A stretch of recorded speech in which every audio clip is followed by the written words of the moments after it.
And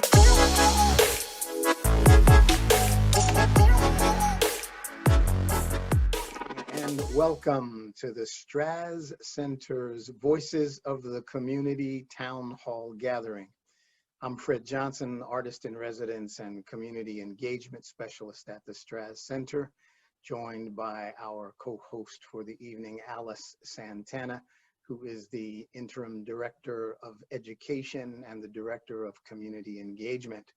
So here we are again, Alice, another town hall. Really glad to be here. And we are really excited this evening and inspired this evening to take our journey further. And we talked last month about Congressman John Lewis and of course his passing and his amazing contribution.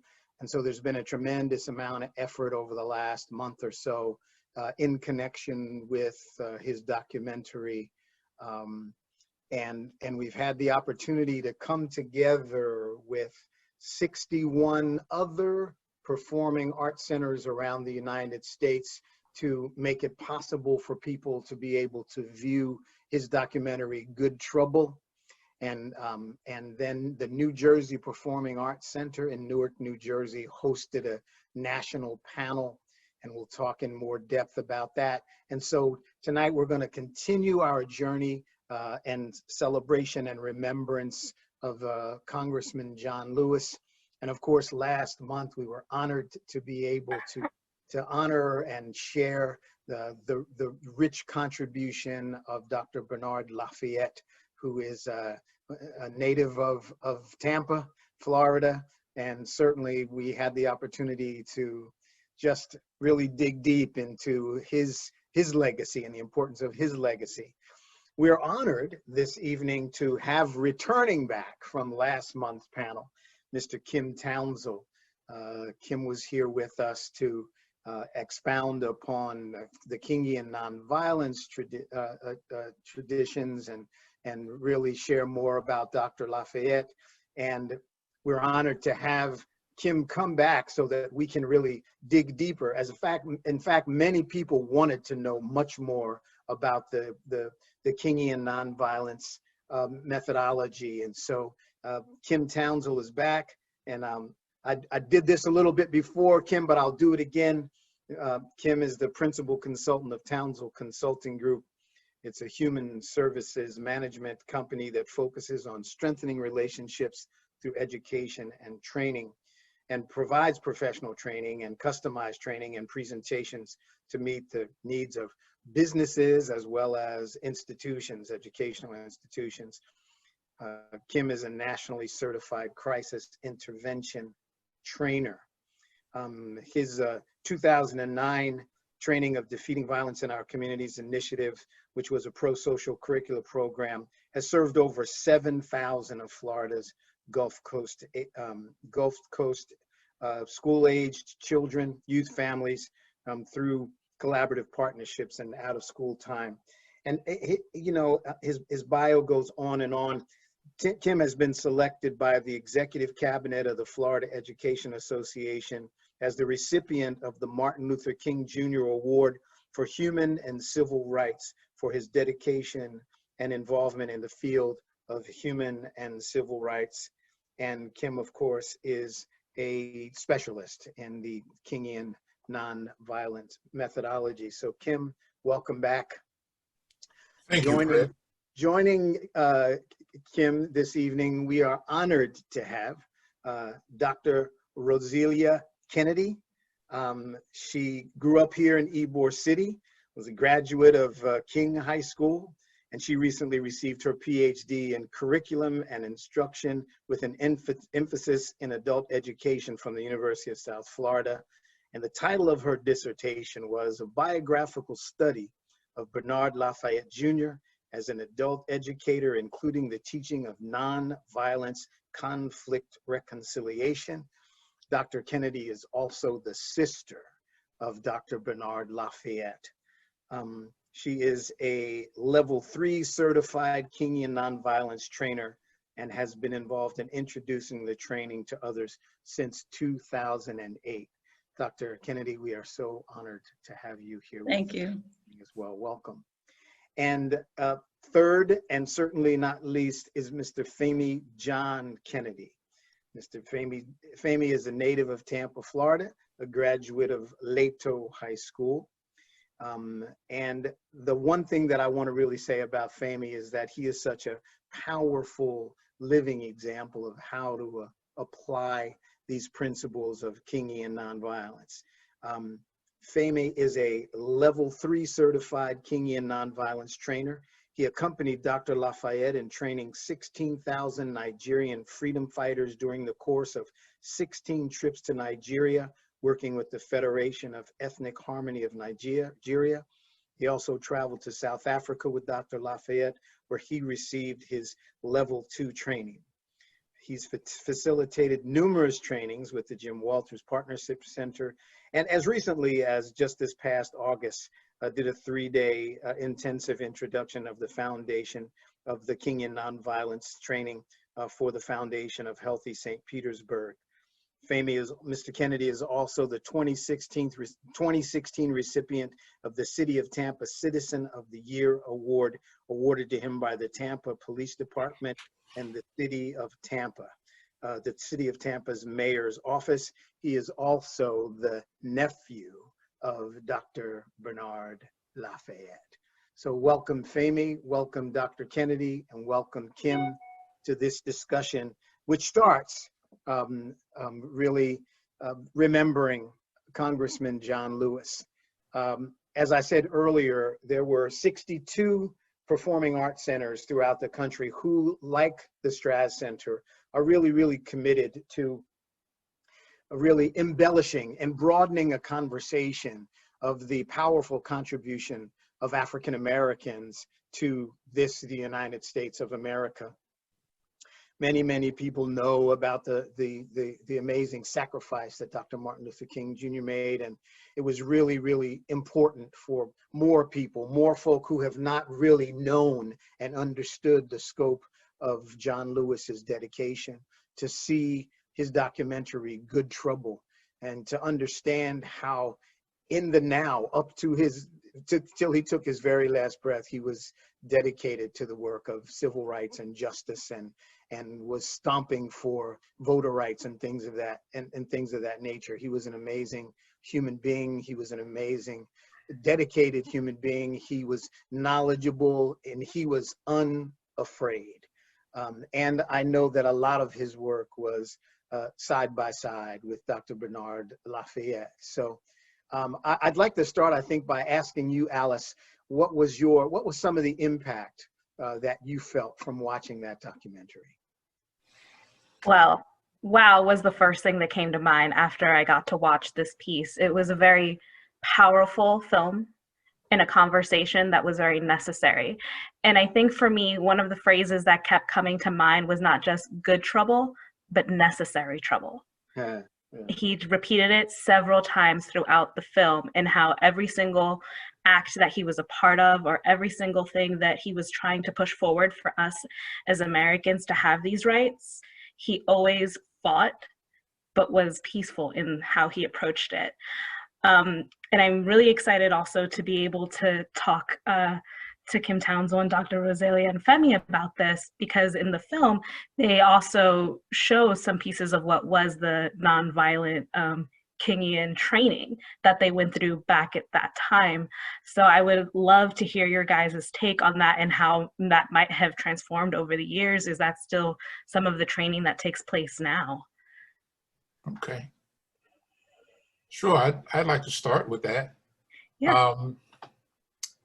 When I first began the process of learning about Kingian nonviolence, it was through Dr. Lafayette and David Jensen, who were the co-authors of the trainer's manual.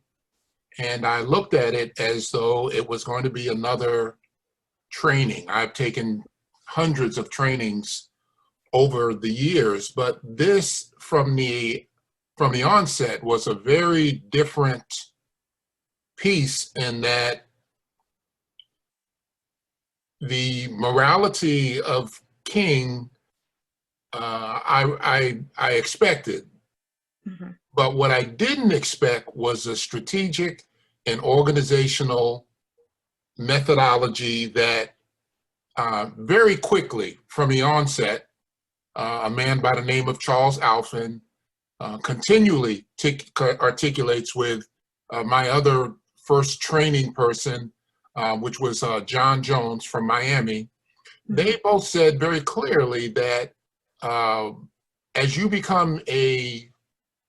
move through the training sessions here, you'll become a practitioner, not a trainer. And it really didn't dawn on me as deeply into my second stage of moving towards level 2 and moving on, that first underlying principle, which is the underpinnings of Kingian nonviolence, that nonviolence is a way of life. As a practitioner, not everyone is going to be able to teach this. Yeah. And we look at John Lewis's life, and we looked at the level of commitment and personal sacrifice, it became quite clear to me personally that I was going to have to make some adaptations. There's going to have to be some scaffolding. There was going to have to be some changing around in my personal life in order to be effective and to become a practitioner. Yeah. So, Kim, I want to say that I think that this is one of the first and most powerful points that was really articulated during the documentary. I want to acknowledge Dawn Porter, who was the producer and really responsible for the putting together of the documentary. The panel that was at the New Jersey Performing Arts Center and were part of this conversation was Dawn Porter, who was really responsible for the film. Secretary Dr. Lonnie Bunch from the Smithsonian Institute, who was also largely responsible, in great alignment with John Lewis, for the Museum of African American History and Culture in Washington, D.C. Mayor Raz Baraka, the mayor of Newark, and the panel was led and kind of moderated by Khalil Gibran Muhammad, who really from the Schomburg Institute. And it was a really, really powerful conversation. And during the course of that, one of the first things that was talked about was the fact that when you hear nonviolence, or when you hear peaceful nonviolence, or your basic understanding of the training and what has to happen in order to kind of not fight back, there was a lot of conversation about three elements that John Lewis spoke about a lot. One was one of bravery, or the importance of being courageous. The other was the importance of honoring intellect and being a continual learner, and that the intellect that was involved in the structure of putting that together, and strategy. So bravery, intellect, and strategy around the concept of what will you do when you achieve your goal. I can personally say that I'm way more evolved now than I was back in 1965, 1966. And I went to Pottstown, Pennsylvania, to a community called Peace Village, where they did nonviolence training, and they tried to train us to be prepared and be involved. And I failed. I failed terribly. I was not able to control my anger, and that, since then, years later, I've evolved, I've grown, I've had the opportunity to meet you all and to learn, and I'm a lot farther along. But this notion of this work, this level of commitment, it's a way of being, was really, really articulated so strongly. It's not just something that you do. It's really a way of being. And if you allow that to happen, then you will change, and your understanding of life will change. Dr. Kennedy, I know that you had the opportunity to meet John Lewis. I think he probably might have come to your house a couple of times. I mean, it was no, actually, no, because I've only met him one time. It was at the Oprah show. When Oprah Okay. did the big show with the Freedom Riders, I flew up to Chicago, Okay. and he came by, during that dinner that evening, and I got a chance to meet him. He's always all over the place and Mhm. meeting and talking to people. It was one thing that I noticed when I saw the film. I noticed how much he and my brother are so much alike Mm. in terms of their whole, they embody nonviolence. That becomes their whole essence, and also their determination to make changes. So they never stay still. It's like it's always, you've got to keep moving. There's so much to do. Right up, just like someone was saying, right up until the very end, he was still doing that. And my brother is the same way. We've talked to him about retiring. He says, well, I've retired about 4 or 5 times, and and he's just still moving, and still, if someone calls him, he's anxious to share what he learned with everyone else. So I focused my research on my brother because I knew there was so much that he was doing. And as I began to peel back the layers, I began to see so much of what he's done already and how courageous he really is. My son traveled with him, so he got a chance to be very, very close to him. Of course, when I was a little girl, he was already graduating from high school, and he was already going off to become a Freedom Rider and a part of the demonstrations. And we would sit and peer at the television and trying to see if we see him and see how brave he was to do what he was doing. But it was something inside of him, that training that they had, the first principle, nonviolence is a way of life for courageous people. And it's not that just, I'm not afraid. It's also using your mind a great deal and understanding the humanity of the other person who is inflicting violence. So, and it's not just physical violence, there's also all kinds of violence. That was one thing that I did learn. So I learned a lot from my research, and I wanted to become a trainer so that I can help other people. There's a lot of different modules to the training, different levels. You hear us talking about level 3. Well, there is the 1-day orientation, there is 2-day core, there are 3 days we've actually done. There is intensive 2 or 3 weeks of training, and Femi could probably speak to some more to that because he did just that. He has been in the trenches with Dr. Lafayette. So if someone calls him from, Dr. Lafayette was kidnapped by the FARC in South America. I mean, if someone calls him from a prison, he says, I'm going. Fear is not a part of his vocabulary. He's going to go, and he's going to do whatever he can. He believes that this is the mandate he received from Dr. King on April 4th, 1968. That was the last conversation he had with him. Yes. He told him that, we need to institutionalize and internationalize this nonviolence training, because Dr. King was able to see how they were able to accomplish so much by just being, disciplined and focused and looking at your opponents as human beings. So, which is something it's quite something, and we really, I'm happy to see that people are embracing it here in Tampa and in St. Petersburg, because this is Dr. Lafayette's birthplace. Yes, and from the perspective again of kind of our immediate world of performing arts centers, is so very, very important. And it's been communicated by performing arts centers all over the country that collectively we can be the holders of conversations so that people can really learn, be inspired, understand more deeply, and recognize that the challenges that one of us face, that we all face. So, the tribute and the opportunity to really have more and more people hear and understand John Lewis's journey. And clearly he and Dr. Lafayette, we're in tandem. As a matter of fact, it was John Lewis who talked Dr. Lafayette into going to a meeting And then when Dr. Lafayette went to that meeting, he was really hooked, as he said. So Yeah.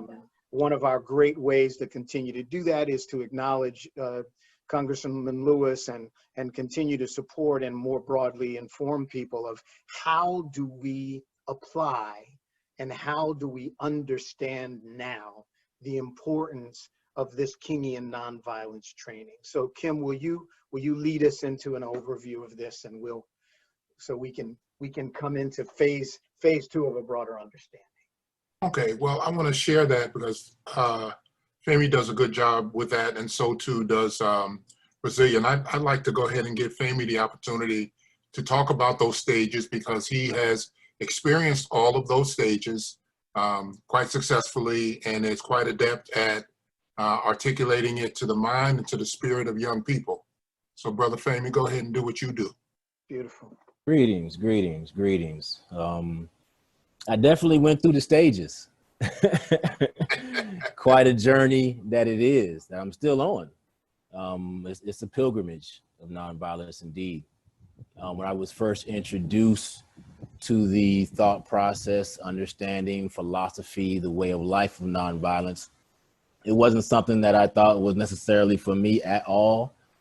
I used to hear all the stories about my Uncle Bernard being a freedom rider and knowing Dr. Martin Luther King. And it didn't influence me at first in that way. I had to get to a point where my mother, Dr. Kennedy, you know how influential mothers can be, was able to get me to go to a training program. It was just an introduction, a few hours of training. And what it was my Uncle Bernard, and it was several Nigerian ex-freedom fighters. And these gentlemen were talking about how they used to have camps of thousands of men and they were going to war with the government and all they knew how to do was shoot and blow up things. And now they're talking about love. Now they're singing freedom songs. Now they're holding hands and now they're trying to change Nigeria. Now that, I was in awe. I had never seen anything like it before. And that was my first introduction really to the entire philosophy of Kingian nonviolence. And that was back in 2009. It struck me so hard that I immediately started asking more questions. I wanted to know more. I wanted to get a fuller understanding of the philosophy. And of course, my Uncle Bernard took me right in and he showed me and guided me through the entire process. And the first step was just to go through the introductory course to get just a brief understanding of what Dr. King's philosophy was and what nonviolence really meant and what the true principle of courageousness that is behind nonviolence really means. Because, wasn't nobody gonna hit me in my mouth and me not hit them back. That was not the way I was gonna roll. Nobody was gonna do something to me. I wasn't gonna do it to them back. That was not the way I was about to roll. But when I started gaining this understanding and I started realizing that nonviolence ain't for chumps. It is not for the scary, it's not for the weak-minded, it is for the strong-minded. Because you're going into situations knowing fully that you are not going to react in violence. So when you think about John Lewis and when you think about Dr. Lafayette as they're about to board a freedom ride, they're about to board this bus, knowing that they possibly might not ever make it home, knowing that this might be their last ride. When you look and deep into it, you see the courageousness of what they were bringing out of themselves. It is truly inspiring. John Lewis was an inspiration to everybody that he was around. Dr. Kennedy spoke on it very briefly where she mentioned how he embodied nonviolence, just as Dr. Lafayette does as well. This is not just a tool that you bring up every now and again when you want try and solve a little problem. It's actually a way of life. It's a philosophy. It is a way that you walk. It's the way that you talk. It's the way that you approach everything on a micro level, all the way to a very large scale. Yeah. And once you're able to embrace that, it is a powerful, powerful way of life. You're able to change people around you. You're able to change the environment around you. And you see what John Lewis was able to do. He could change people around him. He could influence those around him where you couldn't even act the fool if you was around John Lewis. You couldn't even act the fool if you was around Dr. Lafayette, because you understood what they represented and you were drawn to that. So these type of nonviolence philosophy, it draws people in. The way of life draws people in. And I'm very happy to be a part of it. So my second part of my training was to go to a level 1 training. The level 1 training was in Tucson, Arizona. It was a 1-week training. Matter of fact, it was a 2-week training. Level 1 was a 2-week training, very intense. There was a very broad scale group from teenagers to the elders, across all ethnic backgrounds, religious backgrounds. But there was one solid thing that everybody had in common, and that was the power of love, because that it represents all phases, all faces, all sources it brings out. My second level of training, I went to Johannesburg, South Africa, and I traveled with Dr. Lafayette, and we traveled with other Nigerians as well. We went through a training program in Johannesburg, South Africa, which was very powerful. And then I was able to travel with Dr. Lafayette in a very large group of trainers over to Nigeria for an intensive nonviolence reconciliation program with militants that were in a civil war with the Nigerian government. That lasted over about 2.5, 3 years. It was about 17 to 19 trips, and over 17,000 of these freedom fighters were trained in the philosophy of nonviolence. And I still keep in contact with a lot of these gentlemen to this day. Some of them are now airmen, pilots, underwater welders, pastors, the whole 9 yards. So I can see, I can speak it, I can relate to it. I've seen the trials and tribulations of what nonviolence can bring to a situation. I've seen what it can change immediately. So I'm happy to be a part of this, what we have going on here. Brother Frederick, so happy to have you here. Brother Kim's been doing his thing over in St. Pete for a long time. We've been bridging this gap between St. Pete and Tampa for quite a few years now. So we're looking forward to the process. Yeah, we're at 10 years now, Femi. Yeah, hands 10 across. years. 10 10 years. 10 Yeah. years. Yeah. You know, I just wanted to be mindful of the fact that we had a group of Nigerians come over here to University of South Florida, and with Dr. Lafayette and do some training, and that was my introduction to the international aspect of it. But once again, that tremendous courage, because like you, I was a fighter, okay? And I was fighting every day, not always winning, but fighting every day. And this gave me a way to win. And more importantly, it gave me with having 2 young daughters, it gave me a weapon to instill them with, the weapon of love, to instill them with, the power behind that. And that just made it everything for me, because it entered into their lives and helped to move them forward. I agree I'd like to- 110%. Yes, Dr. Kennedy. Yeah, I'd like to add one other thing that it really helped me with was to see what violence is. You know, a lot of times we think it's just, physical violence, but when you actually start going through the training, you realize some other things that are violence, that a look, just a look that a person could give you when you walk into a room could be a violent look. Their attitude could relate to you that, I don't like you. I want to do something to you. So I learned a lot about violence just through this training, as well as nonviolence. And that's something that people, I don't think everybody understands that. They don't really understand what violence really is, how laws can be violent. Jim Crow laws, those are violent laws. Absolutely. And I lived through that. Indeed. A lot of people How do we feel start? like, I yeah, think go ahead. that's my question is, Go right I ahead, was just brother. going to say, I was just going to say, how do we start? How do we begin? How do we begin to understand that these many layers? I mean, we take a look at where we see our country at now, a lot of the conflict that's going on. A lot of people are asking the question, what do I do? How do I start? What are the building blocks in being able to understand the power of this training? Well, I will say this, and it's one thing that you'll see in a lot of documentaries about the early civil rights movement. A lot of the people that got involved, they were seeking something. So they started looking to see what groups were around that shared the same like-minded goal that they might have shared as well.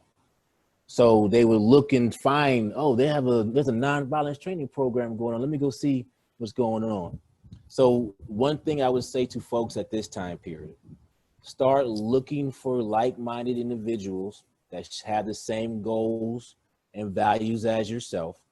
Start trying to get involved with different groups to start having these type of discussions. The more and more discussions that you have, the more group oriented that you get, the more powerful that you are. So I say the first step is to start seeking, because now we live in this computer age where everybody's sitting at home watching the whole world unfold in front of a TV screen or on their phone or on a tablet. We have to get a little bit past these things and get a little bit more personal. Start getting involved with some groups. Even with COVID, we're gonna mask it up, whatever we gotta do. We need to get together and start having some groups that start sharing these type of discussions, even like we're doing right now, to start building up a framework for people to start working with. I think also that moving from, and Fred, you pointed to this, and each of us have noted this. I just want to reiterate, in moving from the moral or the spiritual, or within the moral or spiritual aspect, taking on and understanding the intellectual and organizational pieces that go with developing strategies to confront and address the three evils of Kingian nonviolence. When we look at the triple evils, we look at poverty, racism, and militarism. And the things in which nonviolence is addressing and seeking to confront are held within those three pieces. And there's a multiplicity of ways in which to address that, because Kingian nonviolence is in fact a science. It has outcomes, it has strategies, it has organizational methodology and philosophy that is connected, and most importantly, it has a history, as Femi just pointed to, a history of being successful. So when we look at coming together with groups and sharing and discussing and finding information, we can do our research and find out where and how, and what were the underpinnings and what were the underlying issues. What did the mass meetings do? What level of consciousness did that create? Because there was a level of consciousness that was created because there was no flip phones, there was no cell phones, but everybody got to the meeting on time. And everybody got marching orders, so to speak. Everybody didn't do the same job, but everybody could have a job within the process. You with me, Femi?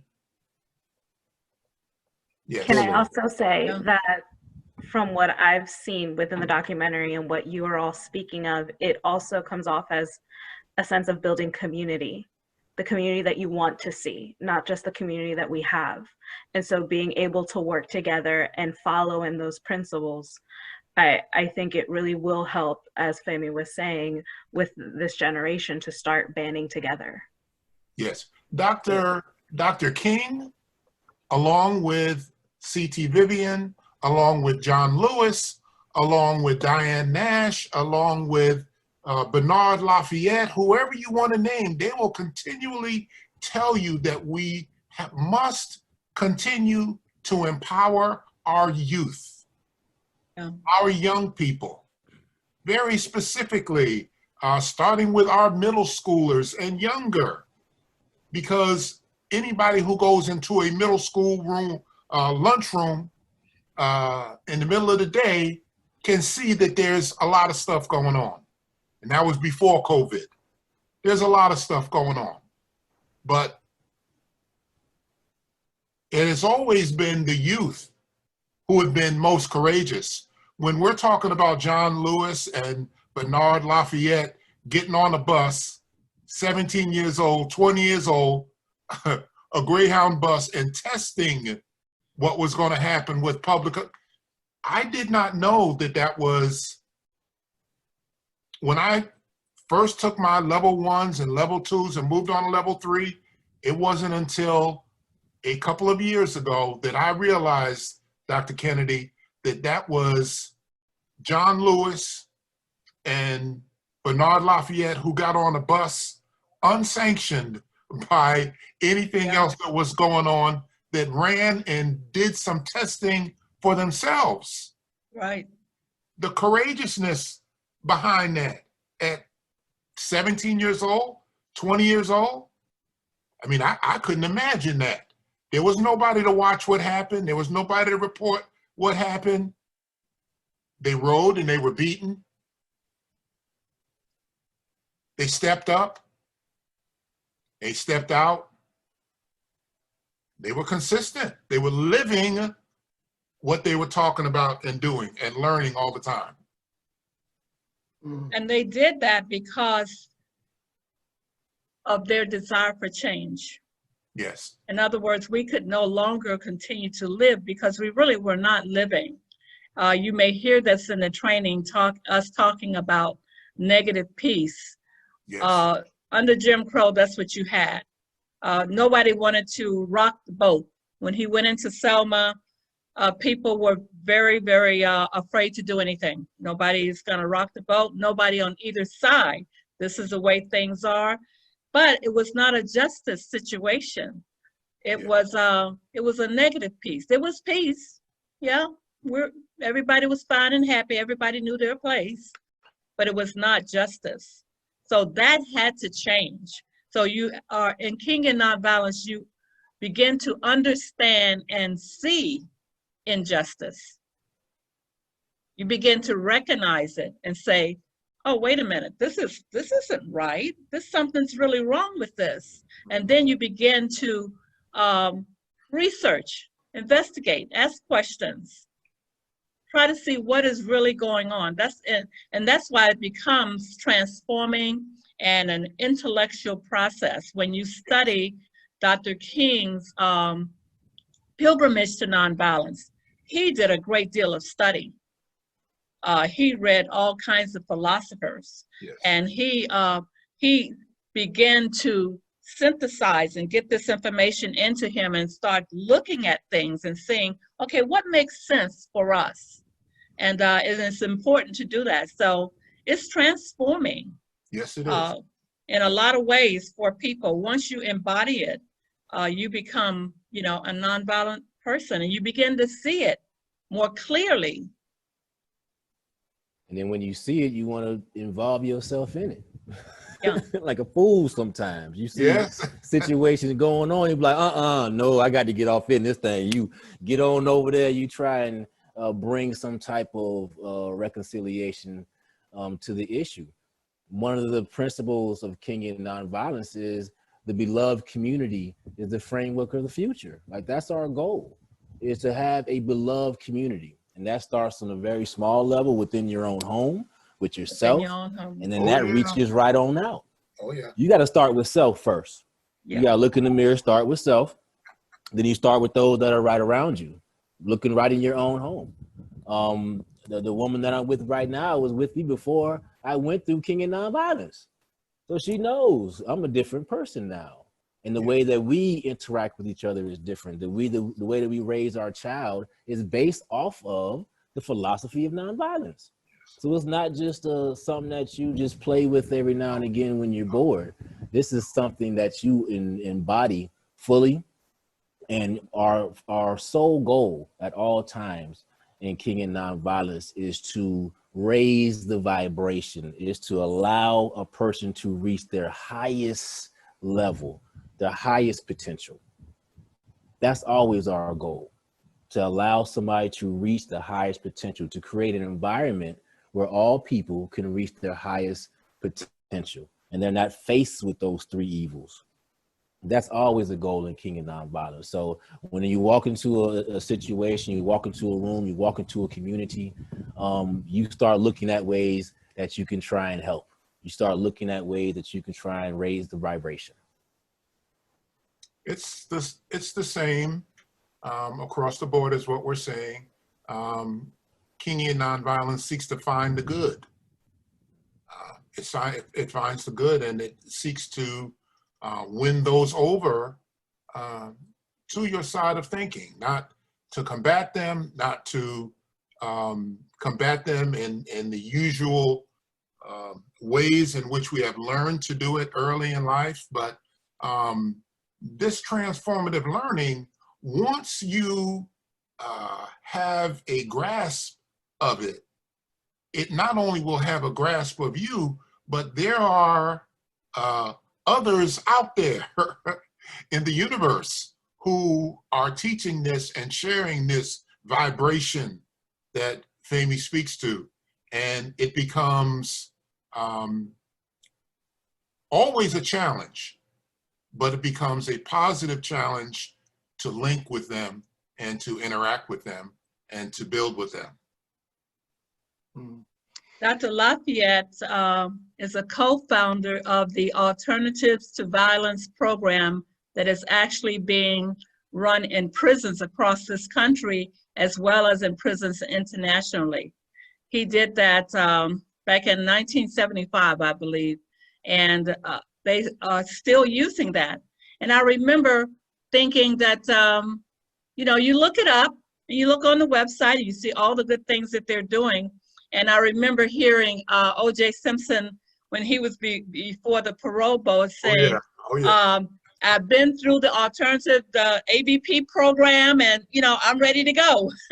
And I thought, wow, here's somebody that actually say that I've actually been through that entire program, because the program brings in the community. I don't know if you know very much about it, but it's worth looking up. And it is used across the country. And Dr. Lafayette is one of the founders of that program. That's great. That's great. I mean, it's really the point that you made earlier, Dr. Kennedy, about the fact that violence comes in many, many different shapes and in many forms. That's something that I'm not going to forget. And I would encourage people, just in our own actions and in our own lives, is to listen to and be aware of our interactions with other people. And are there elements of discomfort and violence in that? That broadening the definition of violence beyond just the scope of physically attacking someone is a really, really, really, really powerful point. I know, Kim, you and I have had a number of conversations, and this was also, I was reminded of this watching the documentary, that music was an important part of, the journey. And also, to have one of those amazing paintings in John Lewis's house would in and of itself have been a gift. But there was one part of the documentary where Dr. Lafayette and another member of the group, they were singing, and they got everybody singing. Music, I mean, from a performing arts center standpoint of view, music is an important part of the struggle, is it not? Oh, without a doubt, without a doubt. And there are many people, from Bob Dylan to Bernice Reagan Johnson, to more contemporary Trying to think of their name. You know my girls, Roselia. The state, oh, Sweet Honey in the Rock. Sweet Honey in the Rock. How could I ever Yes. forget that? How could I ever forget that? They, of course, sing to and bring to light in contemporary a cappella sound, a fabulous introduction to expanding our thinking around the wellness of women and children, and how we treat them and how we interact and how society impacts all of us. They are dedicated to that. But music as a whole has always been a mainstay. The singing would start in the churches and the mass meetings, that people would know the songs and the verses and the chants. And that was a way of building team, building camaraderie, building family, building common denominators, building language.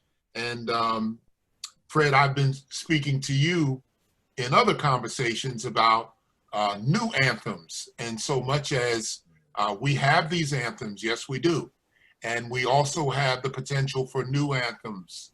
And we've been speaking about that relative to what we've been doing here in the Bay Area and contributing to that process with sound and singing and the whole spectrum of the cultural arts.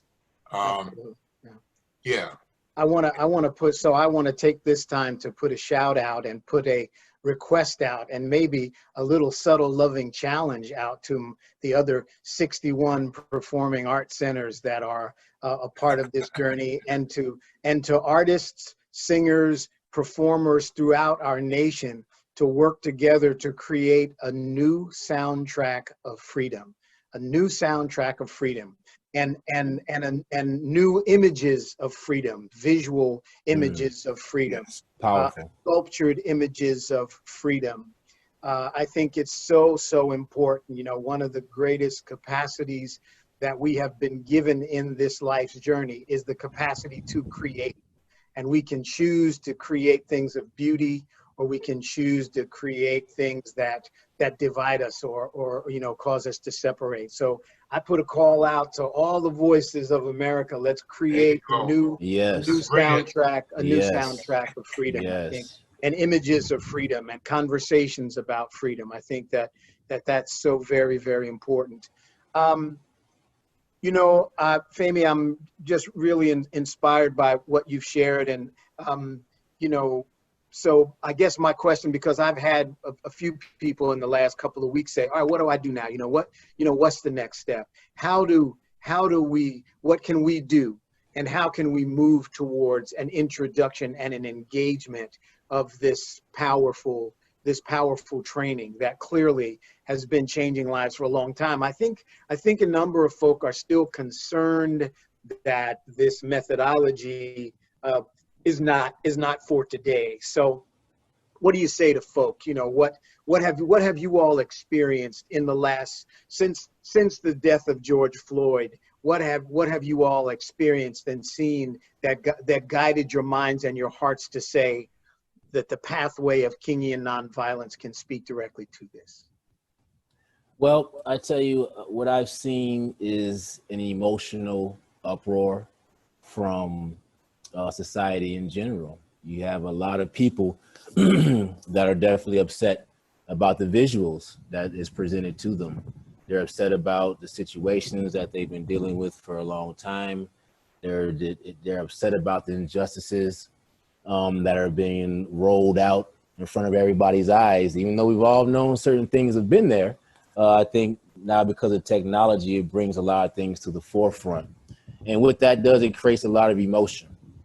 So one thing that we do in Kingian Nonviolence is that we know how to channel our emotion and how to focus our emotion on a certain thing. And we don't focus that on people. We don't focus any aggression on people. We focus it on a certain issue or concern or problem that's going in society. So one of the main things that I see, unfortunately, is a lot of issues being directed at other people. A lot of emotions are going towards other people, and that's why you've seen a lot of violence take place, a lot of clashes, a lot of conflict that is very overt to an extent. So we see a lot of emotion that's being channeled towards other individuals. But what we have seen at the same time is a call out from a lot of different organizations that are looking for something that can guide them in the right direction. So even though this is a troubling times as it may be, what it is doing is bringing up to the surface a need that people are now starting to recognize that is definitely there.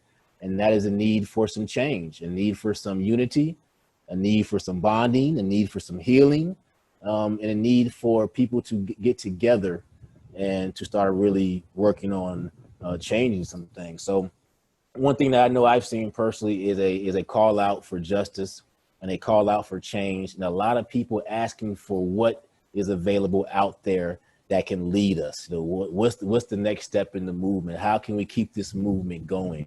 A lot of questions are being asked that way. So when I hear those things coming from a Kingian Nonviolence framework, I'm like, oh, you know, we got the 6 principles, we got the 6 steps, and this is what we do.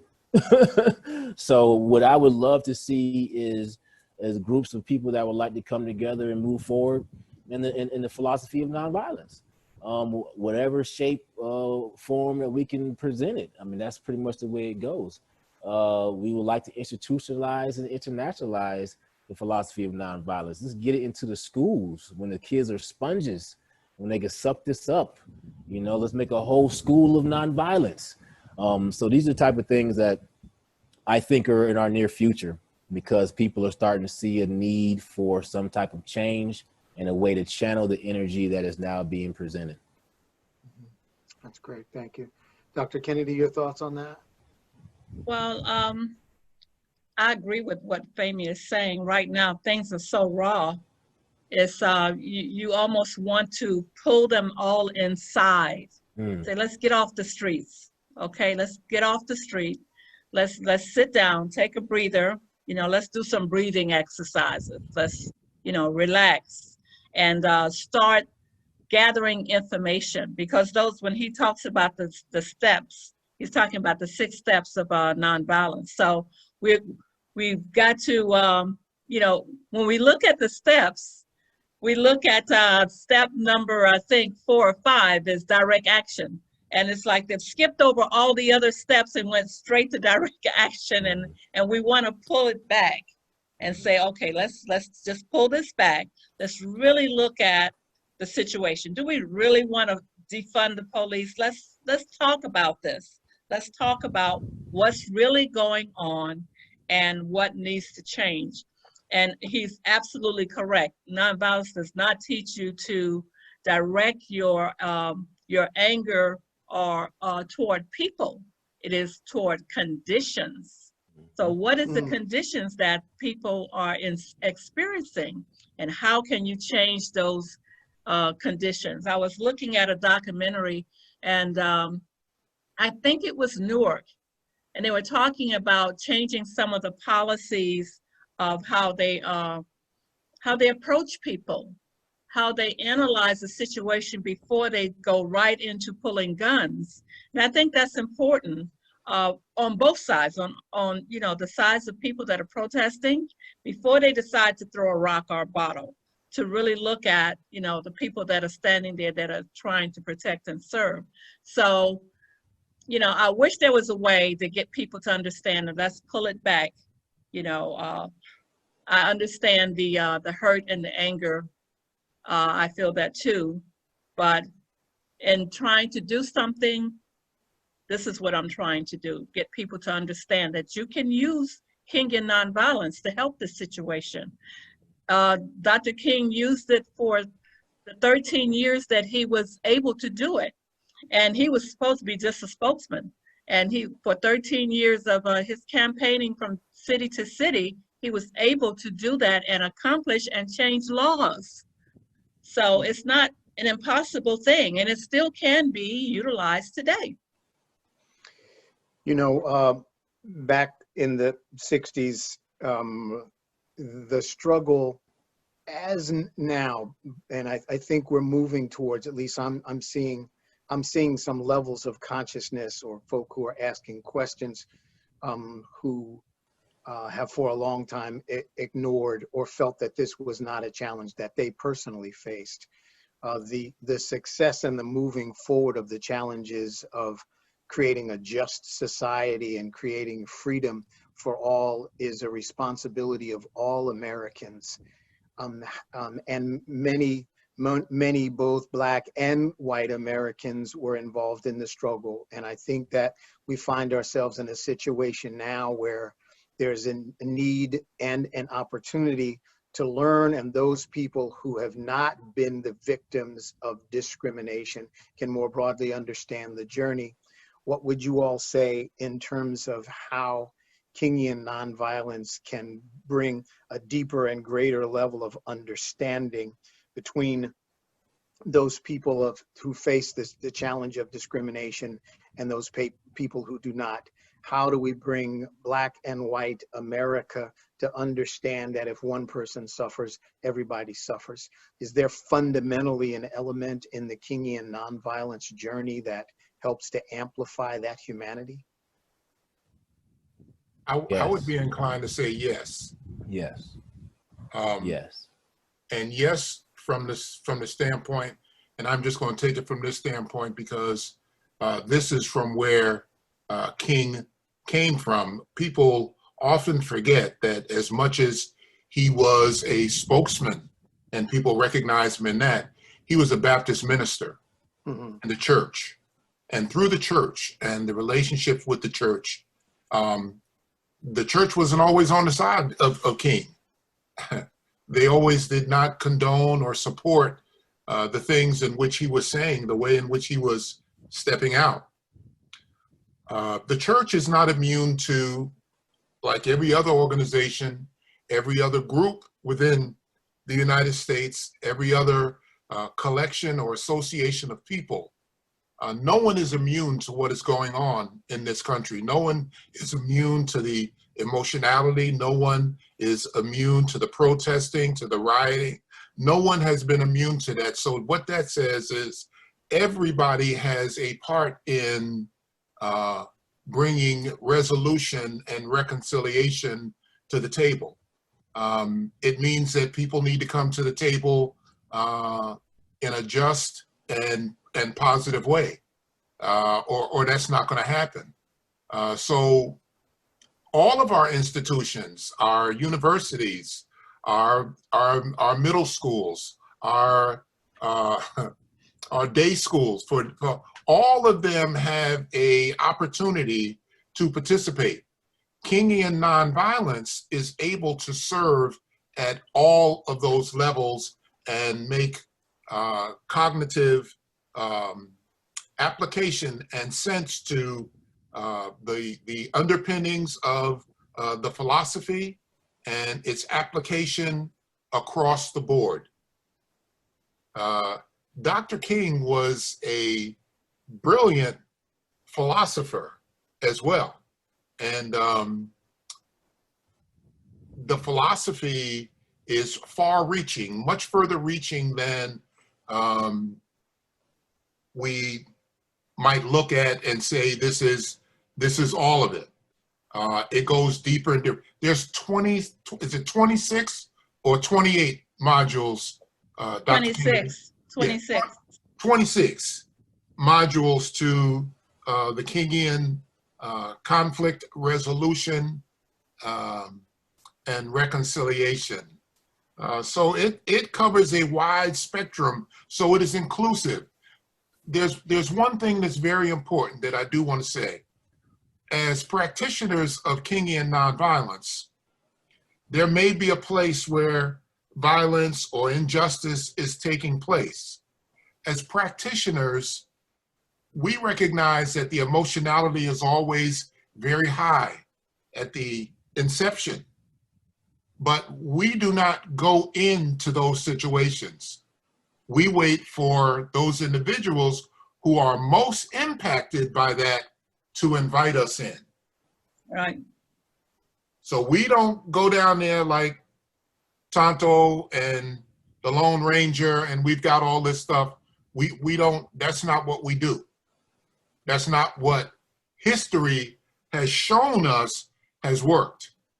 What we're doing in today's work is what history has shown us time and time and time again, not just during the Civil Rights Movement, because it goes back further to that, goes back to Thoreau, goes back to Gandhi, goes back to others, predecessors, in terms of where did King get all this stuff from?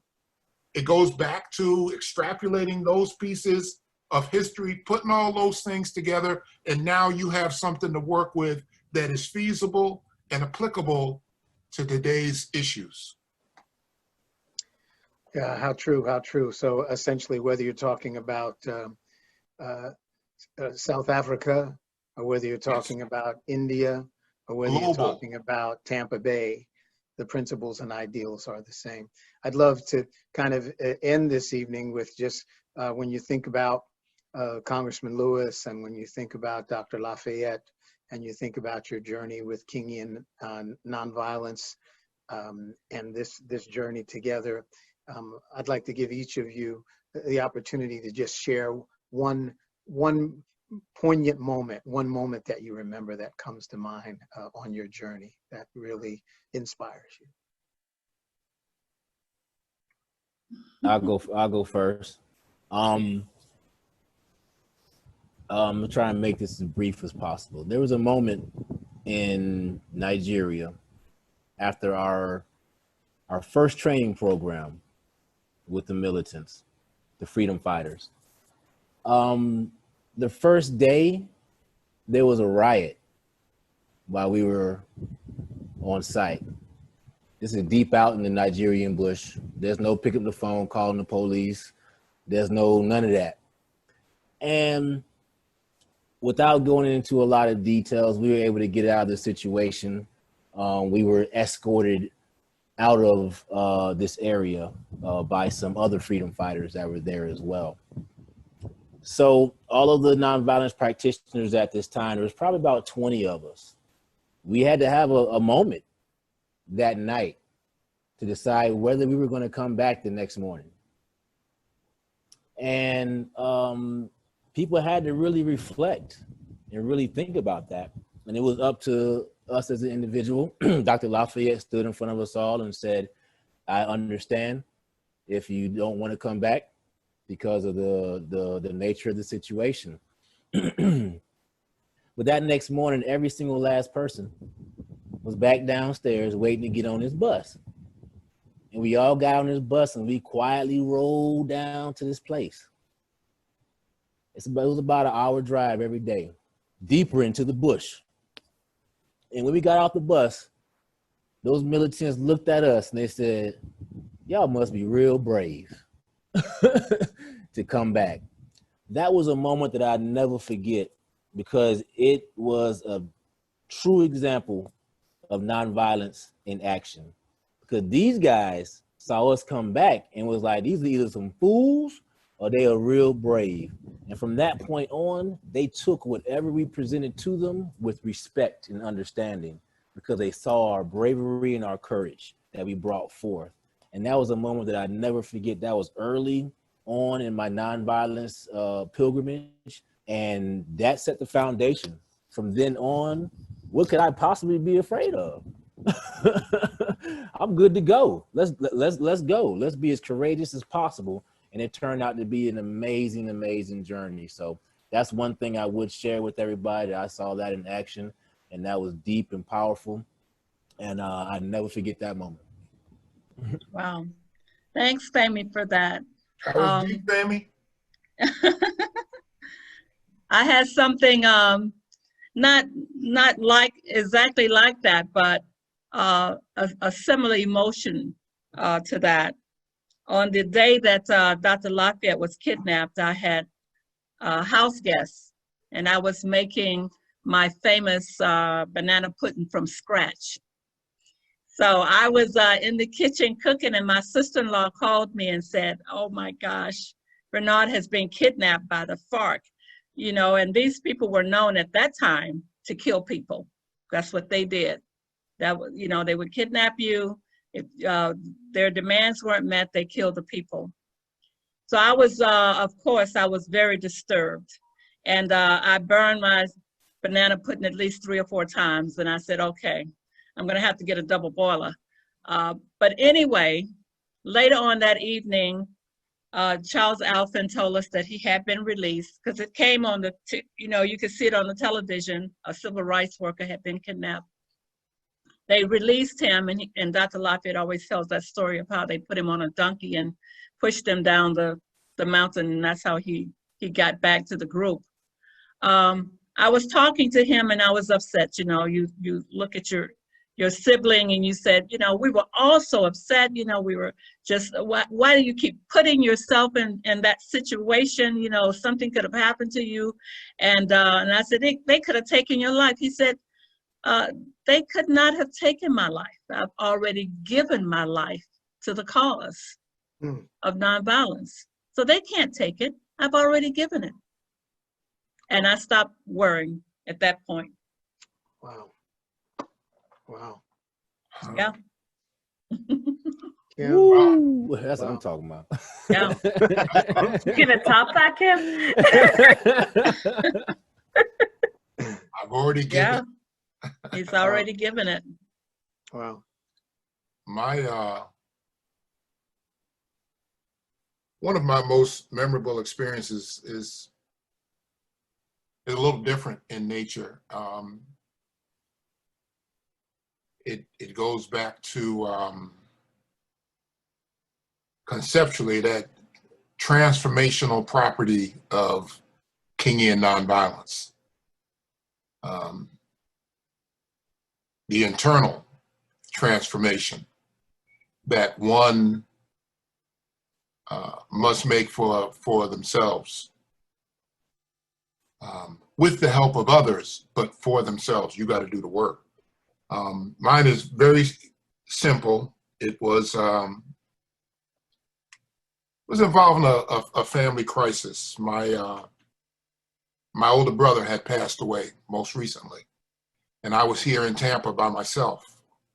All of my brothers and sisters live in the Northeast.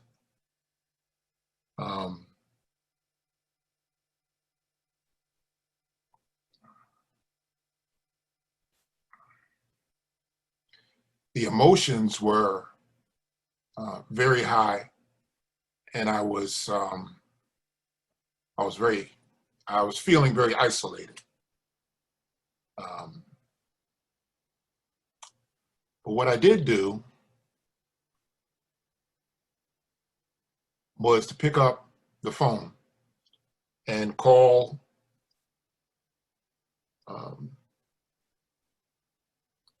Charles Alphen, who reminded me so much of my brother. And Charles, if you call him at 4 o'clock in the morning, it's like you call him at 1 o'clock in the afternoon. He's right there. I was very close to coming apart. And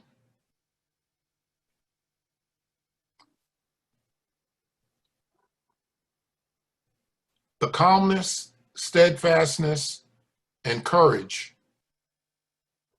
that Charles Alphen shared with me in his presence on the phone allowed me to maintain what I thought was going to be bitter ends. And I'll never forget that. And what he shared with me was personal, but what he shared with me was the fact that as a human being, as a friend, as a practitioner of Kingian nonviolence, in that brotherhood, he was with me. That made it all right. Mm. Yeah. I got through. Yeah. The building of community, the building of relationship, the opportunity to learn, the opportunity to more fully understand and feel and know and be brave for all the right reasons because of that deep level of understanding and that level of commitment. The world is certainly a better place because of the work that you all do. There is certainly an opportunity for that to be a part of how we move forward. We are incredibly grateful to have had this opportunity to be able to spend this time with you all here, all treasures of Tampa Bay. We are so blessed to be able to have this opportunity. We will make sure that on our website, that information for being able to be in touch with you, so that if people are interested, if organizations are interested, if individuals are interested in learning more about the Kingian nonviolence training and the importance of it, we will surely make that available. I re-amplify my commitment to the arts community to work together to create new anthems of freedom, to create creativity.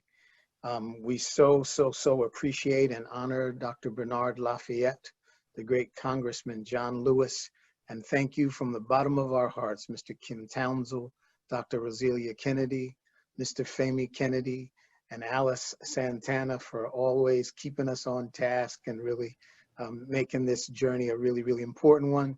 We thank our two interpreters for your hard work, and we want to thank everybody that took the time tonight to share with us one of your most valuable commodities, and that's your time. Stay strong, stay safe, stay informed, learn about each other. Let's have conversations about those common things that we can understand, that can guide us and move us towards community, and be inquisitive to learn those things that can enrich our understanding and commitment to the fact that it's the things that are different about us that make the human experience magnificent. Thanks to you all. Have a great, great evening. Be safe. We'll talk to you next time. In the fourth Thursday of next month, we have the opportunity to really honor Reverend Abraham Robert Brown, Abe Brown, the story of a man who founded Florida's first statewide prison ministry. He too, another icon from Tampa Bay. Yes. So we thank you so much. Thank and we you. will see you next time. Take care, everybody. Peace. Have a great, great night. Peace to you all. Okay. Thank Peace. you. Bye-bye.